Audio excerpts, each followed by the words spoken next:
Welcome to another edition of Islanders Insider, as we come to you from the Chapman Field Press Box on the campus of Texas A&M University Corpus Christi. Today we're going to talk about the diamond, the baseball diamond and the softball diamond, with head coach Scott Malone of Islander Baseball and head coach Stephanie Hughes of Islanders Softball. We also have a special feature coming up today, focusing on Islander men's tennis. Right now, let's start things off with head coach Scott Malone. Coach, how you doing? Morning, Stephen. Good to be here. Good to be here. Good to see you. Welcome back to the show. Since the last time we talked, your squad has experienced some highs and experienced a few lows along the way. After winning the opening Southern Conference Series at Nichols, it's been a struggle. You've lost 3 straight weekend series. Has there been a common denominator to some of the recent troubles? I think just the basics start. Maybe our defense has probably been my biggest concern, especially with 6 of those last 9 conference games being at home, where you always take some pride in defending the home turf. Everybody wants to feel like you play better at home than you do on the road. Letting us run into 5 losses at home, probably is a little bit of a head scratcher, where in the last few years, especially from a defensive standpoint, I feel like we've been really good club at home. So that's probably the biggest concern as we kind of head into the middle of the season now. You've also had to contend with some bumps and bruises recently. The losses of pretty much the left side of your infield, Cody Clark, your third baseman, Casey Thomas, your shortstop. They came, right when you were really needing to right the ship. This was all happening at the same time. Fortunately, we have seen them return recently, but their downtime did not make things easier for you at that moment. Definitely not. This is a point where you want your big, whether it's 8 guys, 10 guys, 12 guys, all kind of playing at their highest level. And, we've got guys fighting their way back from injury. We've got some backups who got a little taste of it, maybe had a little success trying to figure out what their role is now. So, we call it get off the bus factor, where no matter who you're playing, where you are, you want to get off the bus and feel like, hey, this guy's going to get it done today, or this guy's going to get it done today. And we're still trying to figure out maybe who's healthy and who's ready to go and who isn't. So, but hopefully we'll get it going this week. One of the guys that's had some hard luck is your senior starter, Matt Denton. The thing about it, though, is the numbers look like they're telling you a completely different story. Yes, he's 2-5 in the season, but he's a top 4 pitcher in the league with a 1.58 ERA. What he's done so good in the past is navigated trouble, is the best way I would say it. Been able to pick up the guys behind him, maybe an error, a play that we shouldn't have made. Get a couple of guys on with 2 outs. Boy, he's always been really good. He's found a way to get off the field, and I think that's what Matt hasn't been able to do the last couple of times out, is when he does get jammed up, he's allowed it to turn into a 2-spot or a 3-spot, whereas in years past, he has really been able to get that last big out of an inning, pick up his defense behind him, which again, you'd like to think that's going to come around. He got a double play ball this weekend at Lamar to get off the field early and get us a 0.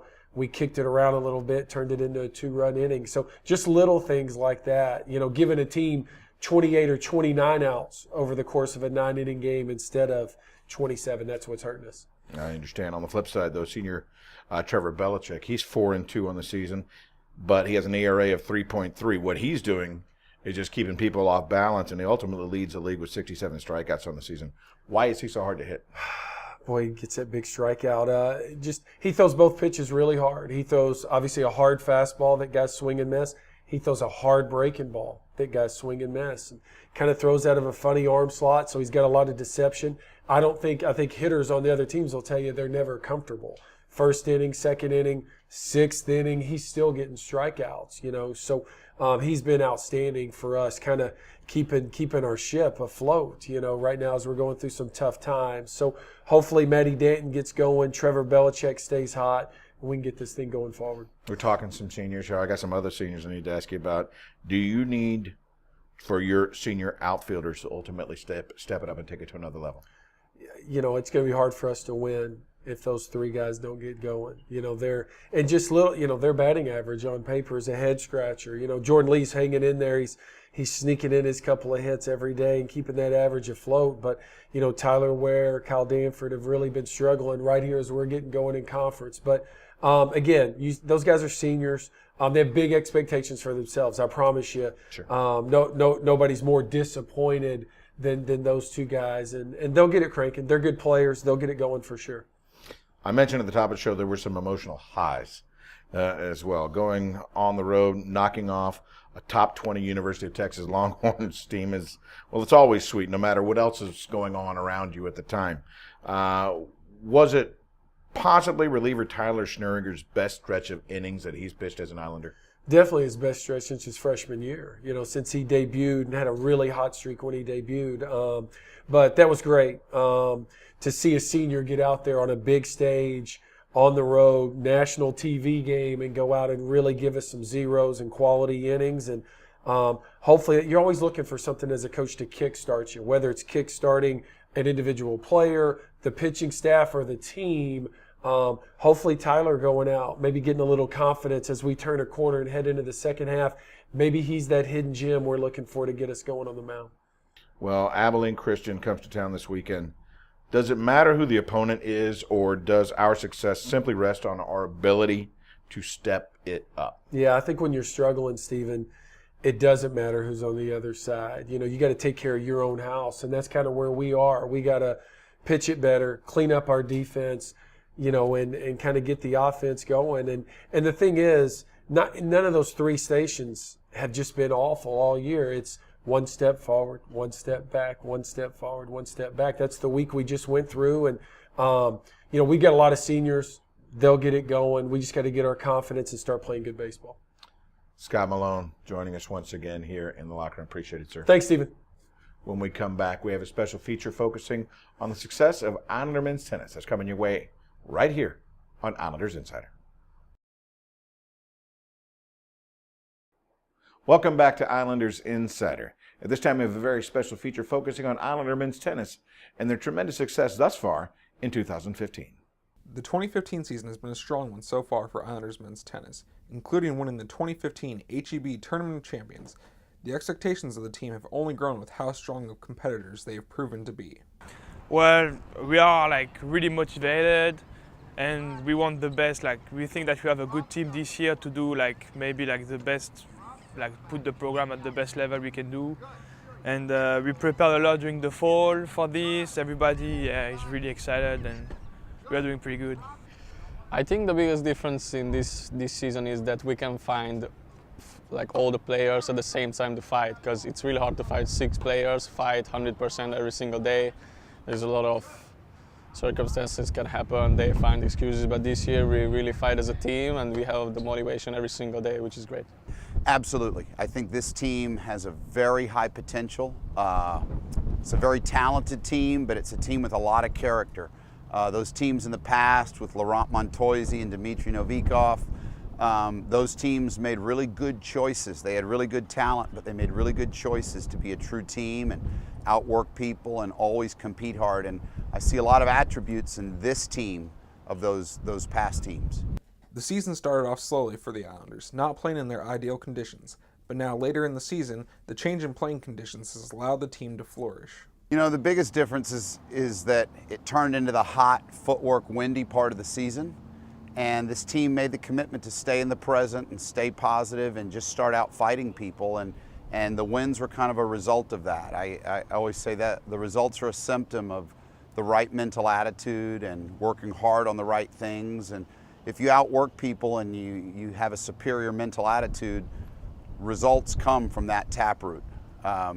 We're kind of a very overly process-oriented team. We just kind of focus on those things, and all of a sudden they reeled off 8 wins in a row. And the key to sustaining that is that we just stay accountable to outworking people and staying in the present and looking at the future opportunity and not at the past. That's been a big thing for our team. Yeah, the beginning is always tough for us because it's not our style of game. We are playing in altitude, indoors.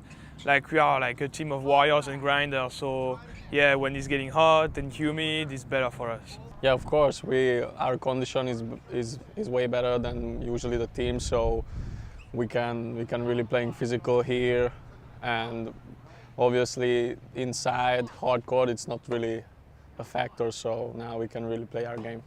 Peter Nagy has excelled in his role as leader of this team, inspiring his teammates to achieve greater, all while playing at the best level of his career. I'm so proud of him because the leader he's become, the way he influences the other guys. He's always done it by example. The guy has the work ethic of a sled dog. I mean, he goes after it. He really works in a way that makes you just say, whoa. And he's very good about his discipline, the athletic discipline lifestyle.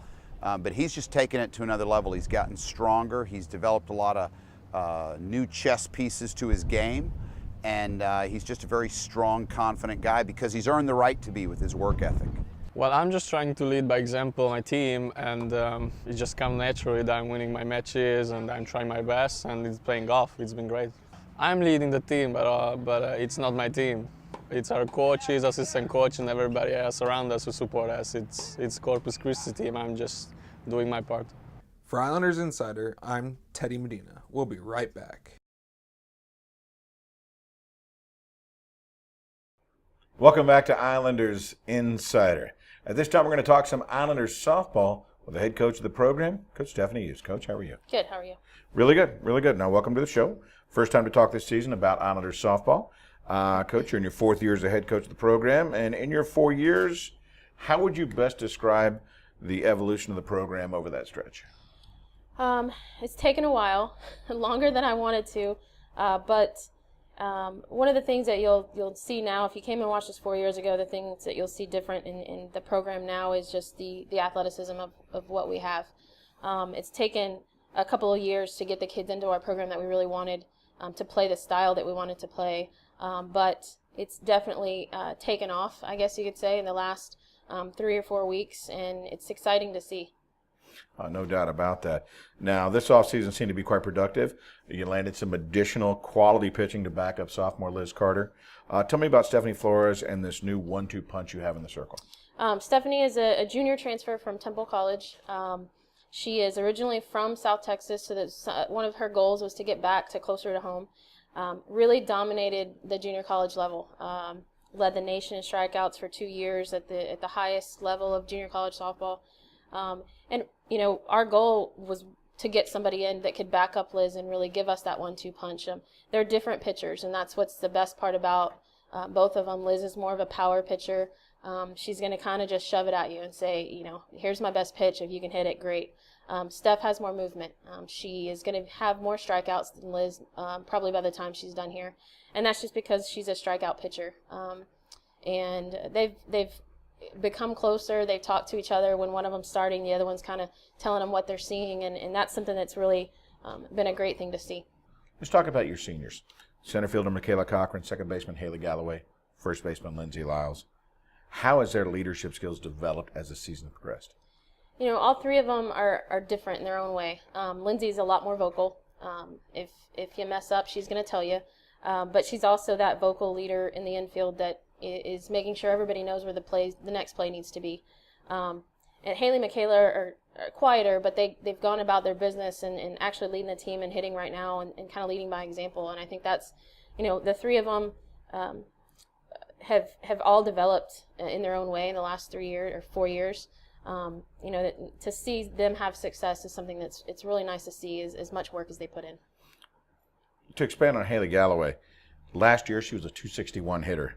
This year she's hitting .321, but she's hitting .465 in Southland play. How did this offensive transformation take place? It's always been there for Haley. She's you know, she's a slapper, so she's not going to give you the power numbers. This year she's just been a lot more consistent. I think she's just seeing the ball better. You know, I joke around with her and with all of them actually, and you know, telling them that they're old sometimes. Well, you get that 4 years of experience, and especially in conference, you're seeing some of these pitchers for the 4th year in a row if they're a senior, or 3 years if they're juniors. And she's kind of, you know, where she got herself into trouble last year was she loves to swing at the first pitch, and she loves it when it's high. She's really cut down on that. She doesn't chase pitches. She makes them come to her strike zone. And you know, she's had some weekends where she was just on fire, 7 or 8 or 8 of 9 on the weekend, and really sets the table for our 3, 4, 5 hitters. Yeah, you're hitting beach balls in those weekends. Yeah, exactly. Nice. Has newcomer Cassette Hernandez been a real shot in the arm? Exactly. You know, people every coach that we've played so far said, hey, that kid is just a firecracker. I love her on the field. I originally recruited her when I was at UTSA, and so for her to kind of fall in our lap the way she did, I couldn't be more excited about her, the fact that she got here, and the fact she's only a junior, that we have her for another year. That's something that, I couldn't have asked for a better transfer to come in that situation and at that position. She's just an all-around team player. We've got a highly recruited third baseman coming in next year. We've already kind of told her, hey, you might be moving positions. She looked right at me and said, Coach, that's fine, I don't care. And that's just what you want in a player.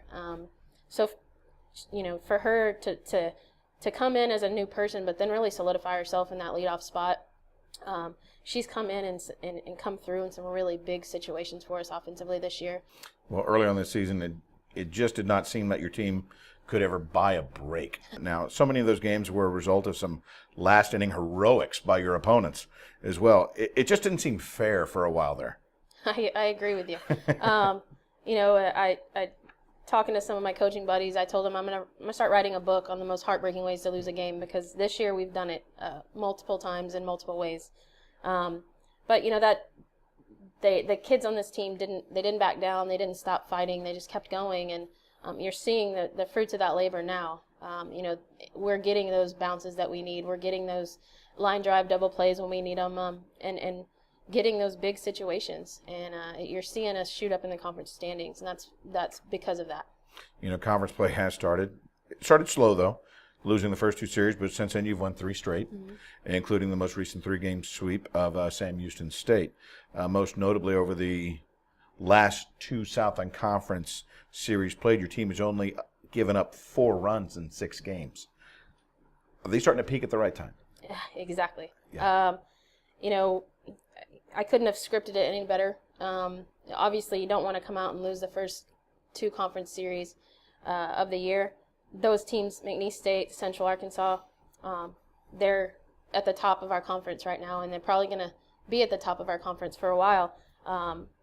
For us to stay where we needed to stay the course, and really keep working hard to get to where we are now, we've kind of lost that snake-bitten mentality where we're getting like I said, we're getting the breaks where the ball's bouncing our way, and the girls are really believing. So that's it's the best thing. And we've got a new dugout mascot. I don't know if you've heard about. Tell me. Okay, so we go to Nichols State. We played a 6 p.m. game there. Obviously, we're on a bus for 10 hours, so we went the day before. So we had all day. Most of the girls are from Texas. We've got Arizona, Kansas. Not many of them had ever seen an alligator before. So we decided, hey, we're going to take the girls to an alligator farm and on a swamp tour. The place we went to actually allowed you to hold baby alligators. They were like this big. They couldn't bite you. They have teeth, but they promised they wouldn't bite us. So we go there. The girls had a great time. Let them relax a little bit. Go to the park that night, and our bats went crazy. I think we had 33 hits in 3 games that weekend. Anonymously, we got a stuffed gator on my front doorstep. The girls named him Leonidas. Leonidas is in our dugout. We have a gator with us, so we have gator power, I guess you can is the way you can say it. I was talking to Scott just not too long ago, and I told him, I saw a commercial, I think it was a Super Bowl commercial, and it said, superstitions are only stupid if they don't work. Well, there you go. We have a gator. He's with us all the time. That's fantastic. By the time this show airs, and before Lamar comes to town this weekend, you'll have also played the University of Texas up in Austin. The baseball team picked up a big win there last week. Did that inspire the ladies a bit? I think anytime you go play Texas, it's a big game. Like I said, the majority of our team is from Texas, so to get to go to Austin, play on that TV game, and against a really good Texas team, they're really hot right now. I think they have 3 walk-offs in a row. It's going to be fun. It's going to be challenging. They can hit. They're hitting really well right now. But the good thing is, so are we. So we're playing with a lot of confidence, and I don't think it matters who we play. I think it's, we just need to come out and one pitch at a time and see what happens. Coach, best of luck to you. Thank you very much.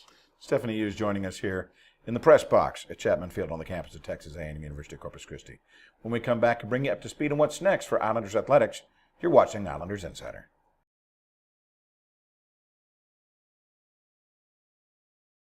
Welcome back to Islanders Insider.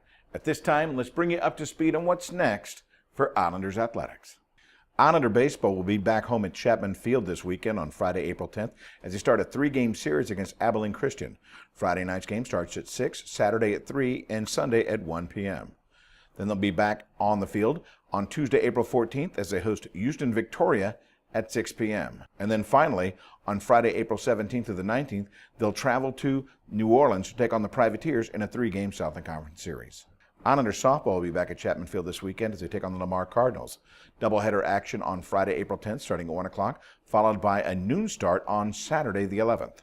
On Wednesday, April 15th, UTSA comes to town for a single game starting at 3 p.m., and then it's 3 games against Houston Baptist on Chapman Field. Friday, April 17th, the doubleheader starts at 1 o'clock, and then on Saturday, the 18th, the 3rd game of the series will start at 12 noon. On Saturday, April 11th, the Islanders Dash will take place at the Dugan Soccer and Track Stadium. It is an all-day event for Islanders Track and Field. Then on Saturday, April 18th, they'll head to Waco, Texas to compete in the Baylor Invitational. Islanders Tennis will take on Central Arkansas on Sunday, April 12th. They'll do that in a neutral location in Belton, Texas at 1 p.m. On Tuesday, April 14th, it's the men versus Texas Pan American. It's Senior Day. That event will start at 2 p.m. at the Thomas J. Henry Tennis Center. Thursday, April 16th, both teams will compete against Abilene Christian, starting at 12 noon at the Henry Center. And on Saturday, April 18th, the men will compete against Incarnate Word on the road in San Antonio. That match will start at 2 p.m. And on Sunday, April 19th, the women will be at home in the Thomas J. Henry Tennis Center for their Senior Day as they take on Incarnate Word at 2 p.m. Islander golf will compete in the Southland Conference Championships Monday, April 13th through Wednesday, April 15th at the Stonebridge Ranch Country Club in McKinney, Texas. Once again, we want to thank Scott Malone, head coach of Islanders baseball, and Stephanie Hughes, head coach of Islanders softball, for joining us here in the Chapman Field press box today. For everyone here involved, I'm Stephen King. Thank you for joining us. You've been watching Islanders Insider.